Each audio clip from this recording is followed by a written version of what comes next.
It is Monday, May 23rd, and this is Drive Check, a Cardfight Vanguard podcast.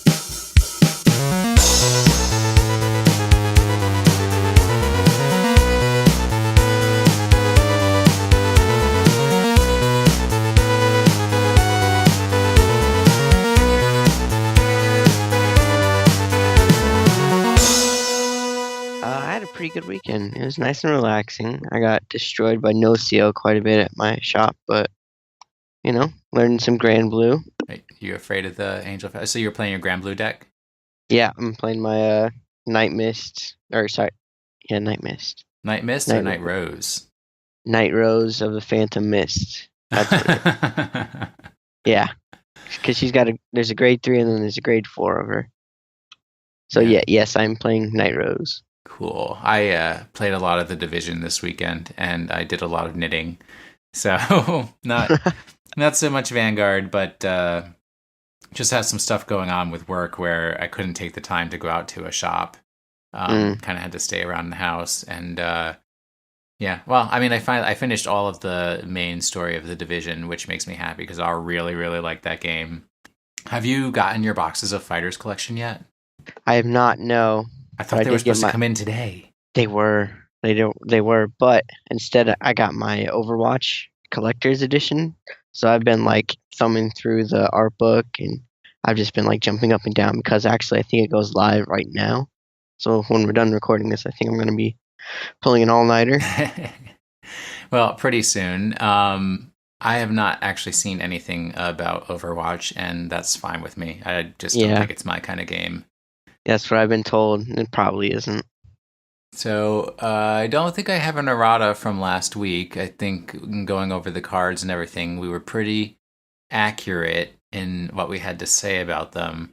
I did find another card for the Gold Paladins that does a soul charge, but Jack confirmed for me that that's not what he was talking about. So I'm not going to worry about that. I'm not sure what Jack was talking about except for the Coel, but whatever. Well, he was saying run 4 Coels, I think. There's got to be other ones that soul charge. There has to be. Well, no, there was, but he was saying that wasn't the one he was referencing. So, whatever. He Jack knows, likes to pretend he knows it. Oh, did we happen to mention that Jack's not here? Oh, yeah. Hey, this is on time instead of 30 minutes late. Jack's not here. Or is it 30 minutes late because we're actually doing this episode out of order? Oh. Aha. Except I'm going to put this part first. So for today's episode and later on, we'll be having an interview with Connor Morgan, who is a writer for Alt Reality Games website about Vanguard and a former champion competitive player. So we'll be asking him a few questions, but we did have to record everything out of order because a certain someone wasn't paying attention to his work schedule and has to work tonight. So we're recording a little earlier in the day than we typically do, which means that I had a very unhealthy dinner and did not go to the gym. So that makes for a very unhappy William, but it's all the unsaid person's fault. Either way. Well, the person who happens to not be here right now. So looks like they have finally revealed all the generation rares for set 7, and it's another G Guardian. So the main thing I think that's interesting about that is they have, I guess, what we will call the vanilla G Guardians that came out in the Fighters collection, and now they're coming out with enhanced G Guardians that have different abilities and don't necessarily have the one small ability that triggers a 5,000 point power or guard increase if you accomplish that ability. So those are going to be interesting, and we will continue going through set 7 next week. We'll finish off on reviewing all of the different cards in that set that we didn't get through the first time. And if you haven't listened to that was our last episode. All right. So before we go to the break, do you have anything to say? Cole, anything to add? The art on one of the G Guardians revealed. I won't say which one. Looks like someone photoshopped a cat into a suit of armor. Come on, which card is that? Golden Beast Slay Me Flare. slimy. It's like a Siamese cat that someone clearly photoshopped and then tried to mixer brush over. It looks like What clan is it? it's a gold paladin. Oh, it's a slimy gold paladin. Why am I Yeah, not surprised? yeah. All right. On that, we will break and we will come back in with our interview with Connor Morgan. And then Cole and I will be back after the interview's over.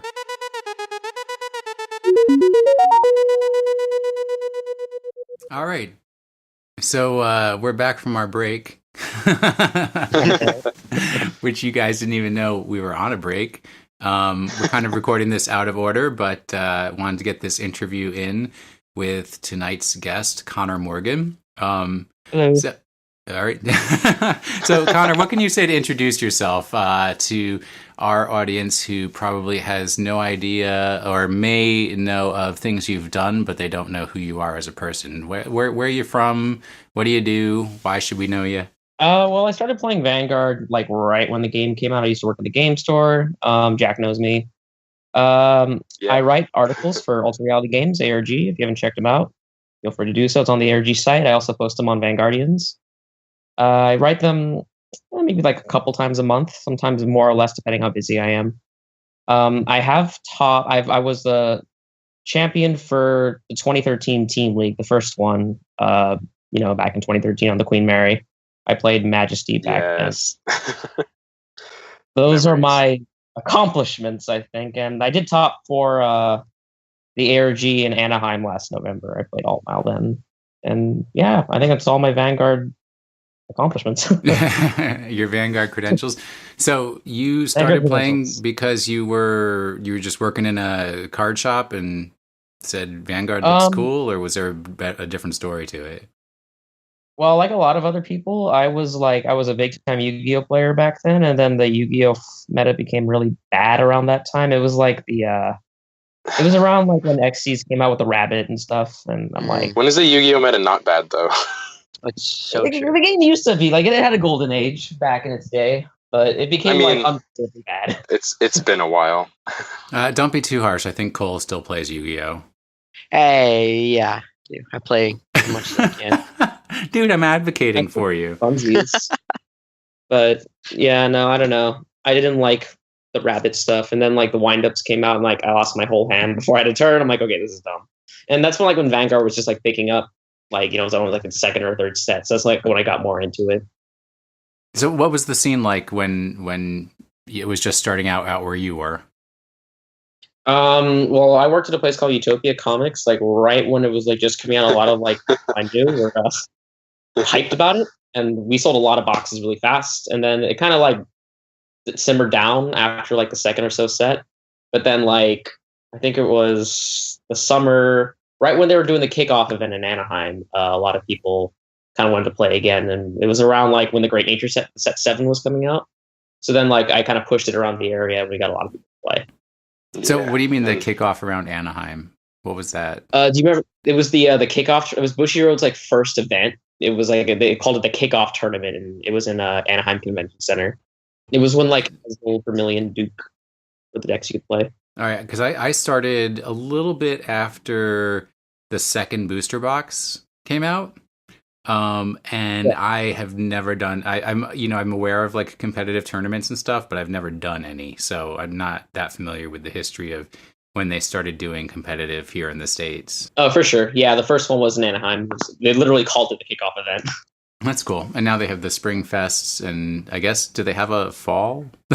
Yeah, there's fall regionals, there's spring fest. I mean, that's all Bushiroad does, but like Ultra Reality Games has been picking up like doing tournaments, like big ones. They host one every like month or so, I believe. And like we had ours in last November. Yeah, they had 2 here recently, one for Maryland states and one for Virginia states. There is no, well, DC's not a state, but there's also not any card shop in DC to host any kind of competitive event like that. So we miss out. There is the state championships too. So there's those and the actual ARG like big ones where they host. It's called the ARG Championship Series. Okay, cool. So how do they do it in California? California is really tall. Well, For usually, like when it comes to our regionals, they kind of alternate between NorCal and SoCal. Usually it's in SoCal, but it was they had one in NorCal for Bushiro did theirs. I think it was in the Break Ride era. Yeah, I drove all the way to NorCal to go play. It's kind of far. All right. What other games do you play besides Vanguard? What? Games do you play besides Vanguard? Card games? Yeah, or whatever. Game. What do you like to do besides sit and play Vanguard 24/7? Oh, okay. I mean, I play Yu-Gi-Oh! Sometimes for fun. I play quite a bit of Hearthstone. I play like some PC games. I kind of alternate between World of Warcraft or Escape. Whatever I kind of feel like playing. I think I'm going to get back into the Old Republic soon. Well, I just graduated college. I got my bachelor's in history, so I do read history articles. I'm a political science junkie. I kind of been like following this election, crazy election a lot. I kind of read a lot of articles about that. And then I just kind of live like a normal, college guy. Sometimes I go to parties and whatever, and yeah.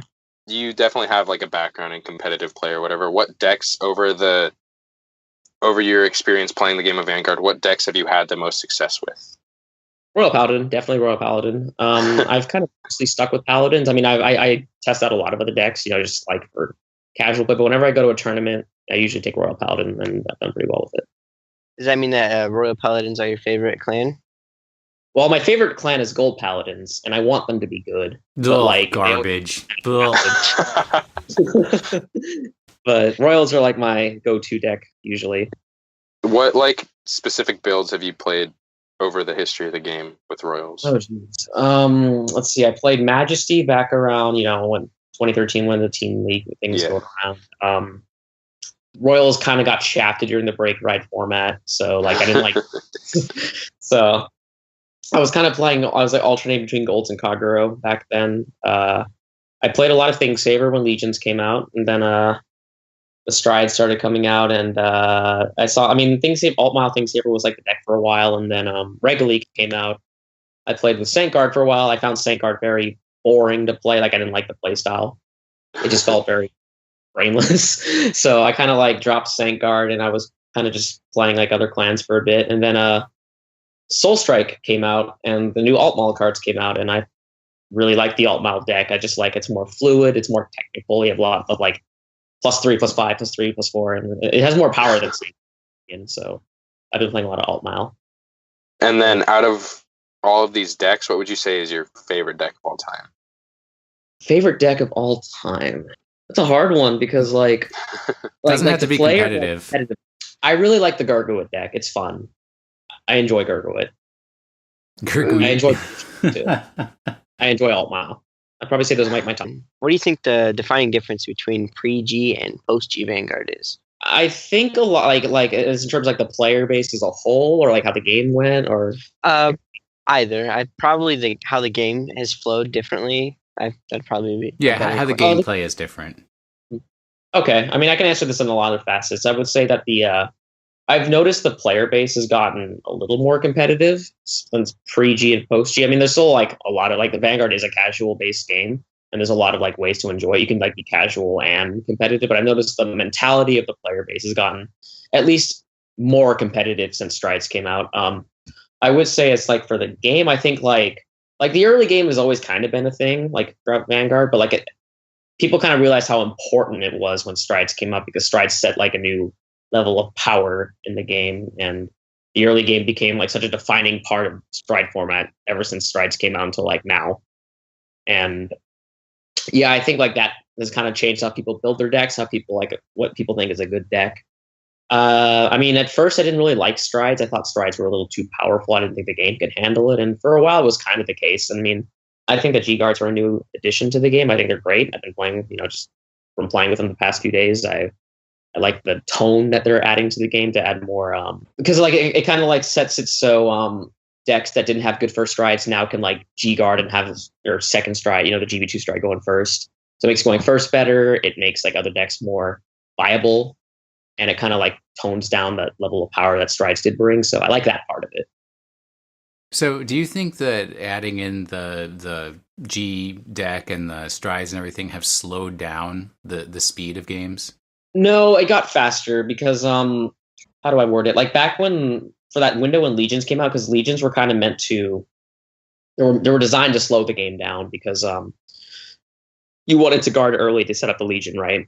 Mm-hmm. And Legions were meant to, like, put heals back into the deck, so you kind of it made the game more grindy. I felt the Legion format was, unless you're like just playing thing versus Abyss like every single game. Then no, but like in general, like if you were playing against other decks, like against like Perditions or whatever, like I thought Legion was meant to slow the game down from Break Ride, and then Strides came out and took that like full stream ahead like on a train. So I thought Strides really sped up the game because now you have like a definitive like, this is your turn 2 grade 2 game. This is your first Stride turn. This is your DV2 Stride turn. Like every turn feels more like a step now. When as opposed like pre-G, it kind of felt like, here's your general early game, make your ride game. Here's your general wait till limit break or wait till Legion period. It wasn't like as defined then like turn 1, turn 2, turn 3. I felt. Are Angel Feathers turns too technical and complicated? I mean, are you talking about no seal? I mean, the whole Angel Feather deck is just wonky, but. So what do you mean by wonky? Because I know Jack is obsessed now. I mean, I've seen them like both, like literally. Like, I'm just kind of. It's kind of like have you ever played against Infernities like in Yu-Gi-Oh? No, I've never played Yu-Gi-Oh. Okay, well, Infernities was this deck that like literally it took like 3 to 5 minutes to do their turn sometimes, and they would do like 30 things at once. Especially when you get to like the super late game where they do the stupid like reference thing loop, which is getting addressed in Japan but not here. But yeah. Like, see, I don't understand this complaint because I've seen it in a few places about Angel Feathers and what's the other clan that's getting this complaint? Is it Neo Nectar? I think their turns are too complicated. But I used to play Pokemon TCG, and your turns in that could just go on and on and on and on. Yeah, nonstop. So Vanguard for me just seems very straightforward.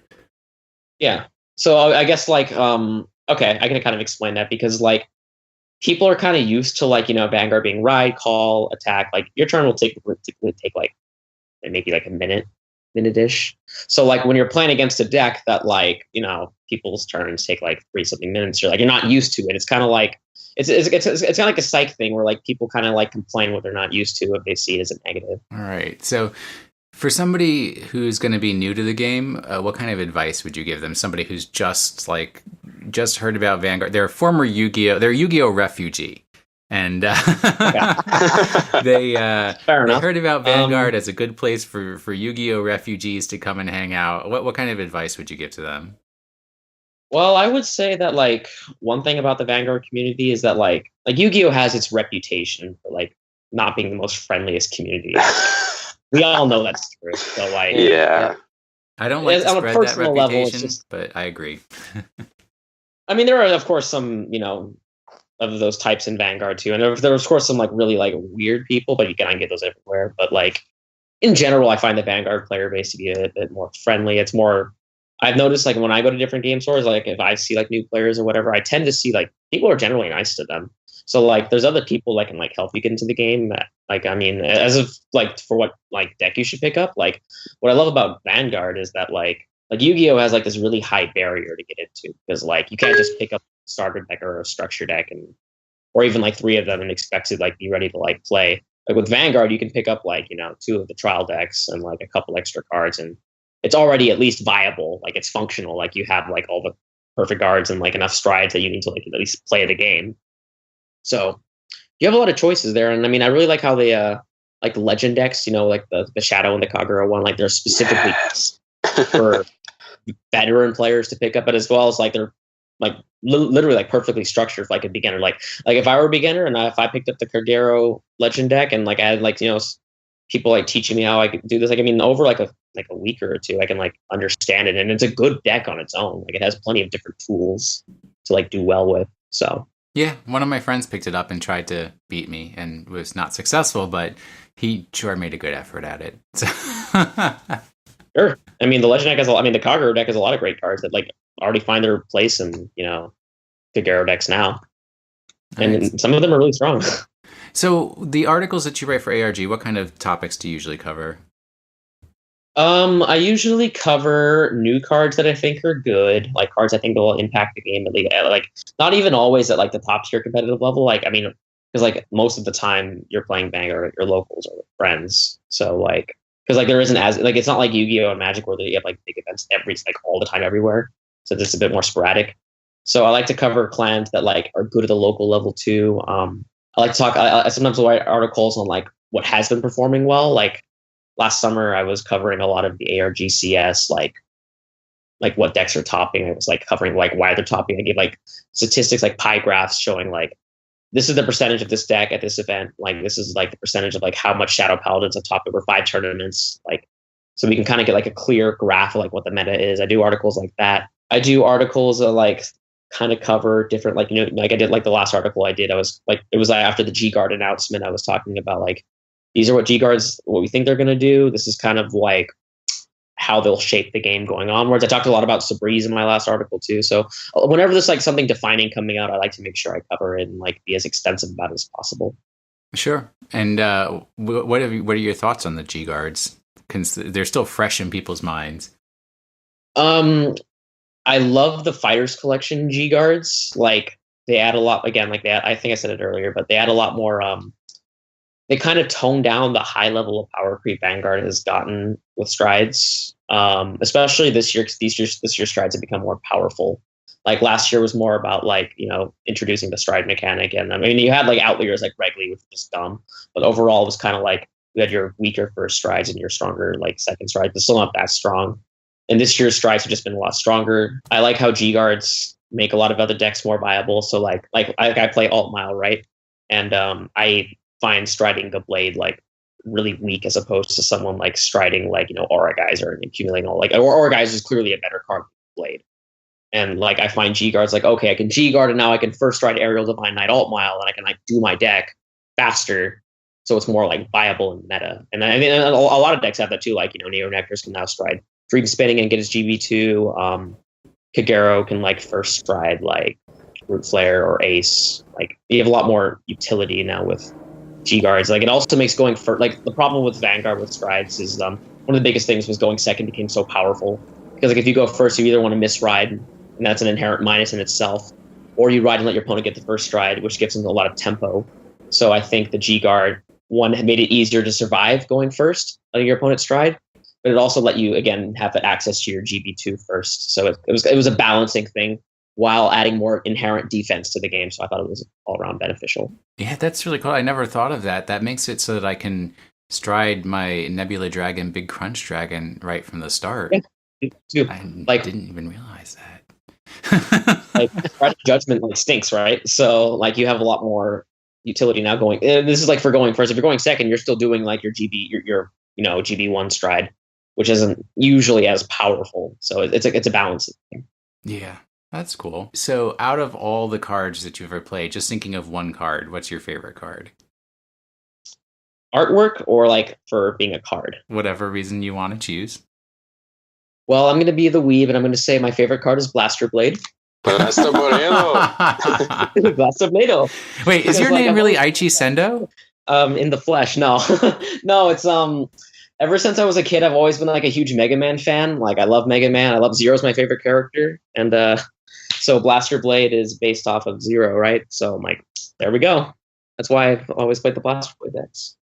All right. And then Blaster Dark is also Black Zero. Play the Mega Man games. You'll know who Black Zero is. I've never played Mega Man. And I'm a huge Mega Man fanboy, even though like the series has been canceled for almost 10 years now. Yeah. Mega Man still has like a place in my heart.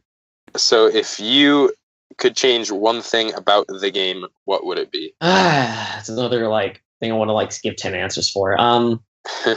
Well, besides for having more competitive events, I would say that I'd like to see a more extensive ban list because like I feel like we have like the opposite problem of Yu-Gi-Oh! Like Yu-Gi-Oh! Like updates their ban list really like randomly and often, like a little too often, and they like we hardly ever update our ban list. I think like we had our first hits with like Sword Me and Odysseus, and like Japan would have their lists, and even there was like a little too slow to accommodate for like a changing format.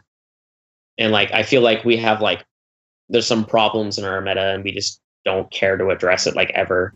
Like I mean, I would like to see like regularly like limited to like one, so you can like strike your one regularly, and like you still have your power play, but like it gives you the incentive to play the Royal Paladin decks, and like I don't know. I think a more extensive ban lists and having more like periodic updates, like set dates, like like how Yu-Gi-Oh used to have like it was like September and March they'd have like yeah. I think that should be like a thing I would change.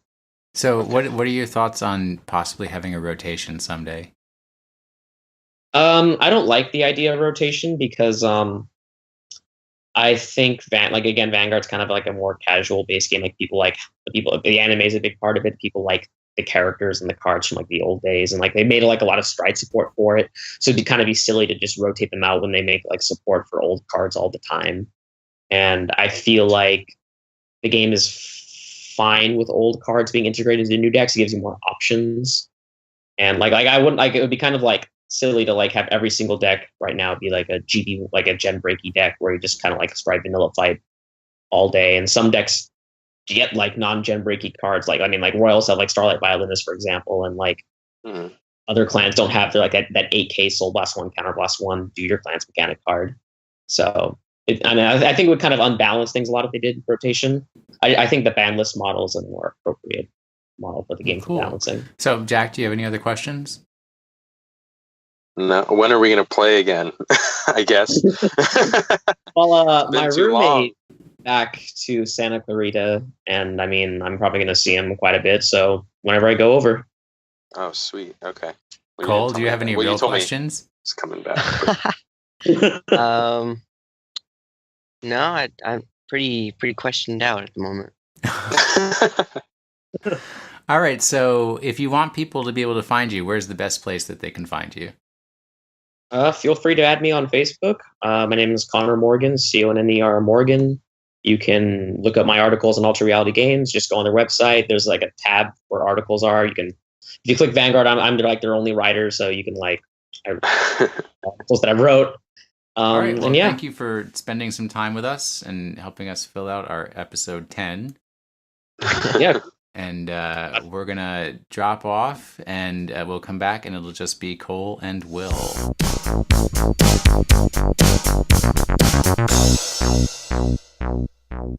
And Cole and I are back from the interview portion, which we did record out of sequence so that Jack could be part of that. And thanks again to Connor Morgan for agreeing to come on with us and listen to our questions and answer. And hopefully we'll have him come back another time, and we'll just talk some general chit-chat about Vanguard and get more on what he's been playing and what he's been seeing recently in his local card shop.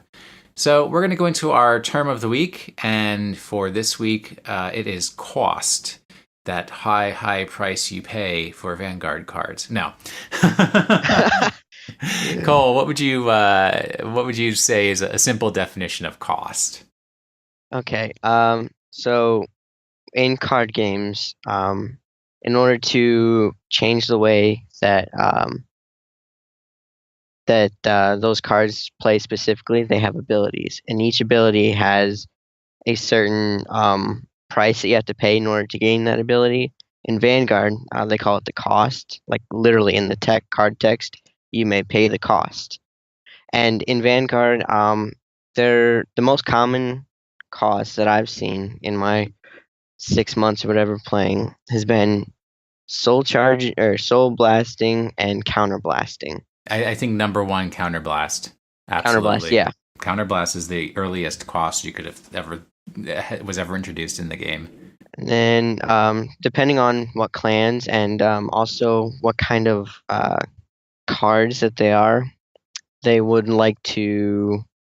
The cost for one, we talked about it a couple weeks ago, but the cost for one was to reveal a grade 3 in your hand, which is a really cheap cost. Yeah, that's a common one, especially for those cards that let you. I think the ones that can be used to pay for striding usually have an alternate ability or skill that you reveal a grade 3 to search for a grade 3. Yeah, that is. Do you think that they're moving for each clan to get a grade 3 or a grade 2, grade 1? Actually, the grade 1s like that. Possibly. I don't know. I don't know Vanguard. Whatever. I'm a Yu-Gi-Oh player. Just kidding. Okay. So, what is the highest cost that you've seen in a Vanguard card? Oh, what we were talking about last week, the Mega Blasts, Yeah. where it's like Counterblast 5, Soul Blast 8. That takes so long for some clans to build up to that amount. And, being at 5 damage is a dangerous place to hover. And five unflip damages too. That's another. Yeah. Although now we have the counter chargers, so That's true. It's easier now. That's not as hard to do, especially like if I can get my dark metal chameleons set up the right way, I can lock them myself every turn and then unlock them at the end of my turn. And when they unlock, they countercharge. So It's very easy for me to get counterblasts back. And when you're playing the Grand Blue deck that I've been, the starter, depending on when you play, and you can counter charge 4 cards in one turn, which is pretty nice too. There you go. Yeah. So also to explain for people, a counterblast, when you take damage, you typically put the damage card that you pull off the top of your deck, the damage trigger, and put it face up in your damage zone. You will have some abilities down the line that ask for a counterblast 1. And what that means is take a face-up card from your damage zone and turn it face down. You cannot reuse that for a counterblast payment until you have done what is called the counter charge, where you take a face-down card in your damage zone and turn it face up again. So some of the more important abilities that you want to use will require at least some portion of a counterblast. So it's important to manage how many face-up cards that you have in your damage zone. Face up or face down, they still count as damage, and once you have 6 of them, you've lost. But you do need to have some face-up cards in your damage zone in order to pay those counterblast costs. So that's typically why most players on the first 2 or 3 attacks will not guard, because they actually want to build up damage in their damage zone face up, so that during later turns they will have the cost to pay for a counterblast. And I don't think there's any card I've ever seen that pays the cost of a counterblast for any kind of ability. Have you seen anything like that? Could you restate that? What was that again? Like a card that would say, if an ability requires a counterblast, you can put this card in the drop zone, and that pays the cost of the counterblast. Oh, kind of like stride fodder, but exactly, except counterblast fodder. I don't think so, but I haven't been expanding like I should be. Yeah, well, they just need to make a Cray Elemental that does that, and we'll all be happy. But yes, once again, Counterblast and Soul Blast are not the only costs. A cost can be made up of any weird thing that Bushiroad wants you to do, so that you have to do something in order to pay the price for whatever ability you're about to activate. So with it's usually tied into the clan and the clan's mechanic. With the Messiahs, you typically have to lock one of your own rear guards on your field, which of course helps the Messiahs because their rear guards gain powers when they unlock. So not only are you gaining power by locking something, when you unlock it, it will also increase in power or give a power increase to somebody else. Let me think if I can think of any other ones that have weird... Well, I'm sure that the Grand Blues have some abilities that have the cost of putting things in the drop zone. Yeah, there are a few. I can't think of them off the top of my head, but there are a few. And we should also point out that for strides, a lot of the stronger strides also require you to flip a face up, a face down card in your G zone face up, or flip a face down version of itself, and we call that a persona flip, right? Yes, persona yeah. flip. It's a common one in the stronger strides. Yeah, and the last thing to say about cost is it takes some practice to learn how to read the costs if you're new to Vanguard, because they write the cost first and then they write what the ability is. So the ability will read as, say the ability type is activated. It'll say activated Counterblast 1, Soul Blast 1, and then it will say what the ability is, which might be if Vanguard with the name Messiah, grade 3 Messiah, is in the Vanguard circle, you may pay the cost. If you do, then XYZ will happen. Then you just need to refer back to the beginning. What was the cost? Counterblast 1, Soul Blast 1.